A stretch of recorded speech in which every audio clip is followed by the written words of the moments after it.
السلام علیکم ناظرین، آپ دیکھ رہے ہیں الرٹ پاکستان۔ تو آئیے ناظرین، آپ کو کچھ ایسے حقائق بتاتے ہیں جسے سن کے آپ بھی حیران اور پریشان ہو جائیں گے۔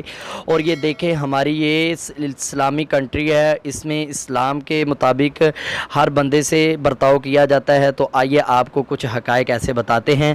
تو ویڈیو شروع کرنے سے پہلے میری آپ سے درخواست ہے کہ چینل کو سبسکرائب کر لیں اور ویڈیو کو لائک ضرور کریں۔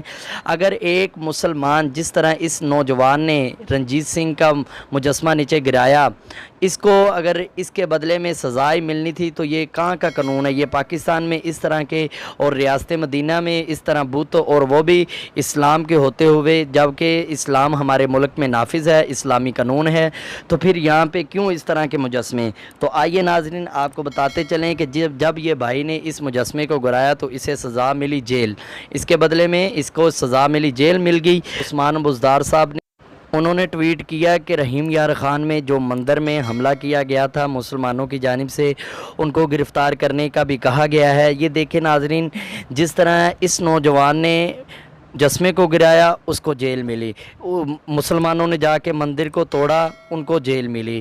تو جب یہ ہندو یا یہ سکھ جب مسجد میں حملہ کرتے ہیں، قرآن پاک کی بے حرمتی کرتے ہیں، تب نہ تو ان کا ٹویٹر آتا ہے، نہ ان کی ٹویٹ ہوتی ہے، نہ یہ کچھ بولتے ہیں، نہ یہ کچھ کہتے ہیں۔ یہ صرف اور صرف غیر مسلموں کو خوش کرنے کے لیے یہ اس طرح کرتے ہیں، مسلمانوں کو ظلم کرتے ہیں۔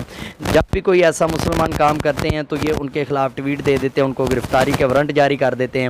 اور جب یہ ہندو یا سکھ کچھ ایسا کرتے ہیں تو پھر نہ تو ان کا ٹویٹ ہوتا ہے اور نہ یہ کوئی ایکشن لیتے ہیں۔ یہ کون سے مسلمان ہیں؟ یہ صرف اور صرف نام کے مسلمان ہیں کہ ہم مسلمان ہیں، نہ تو یہ قانون ہے اور نہ یہ انصاف ہے۔ صرف اور صرف مسلمانوں کے ساتھ انصاف نہیں کیا جاتا۔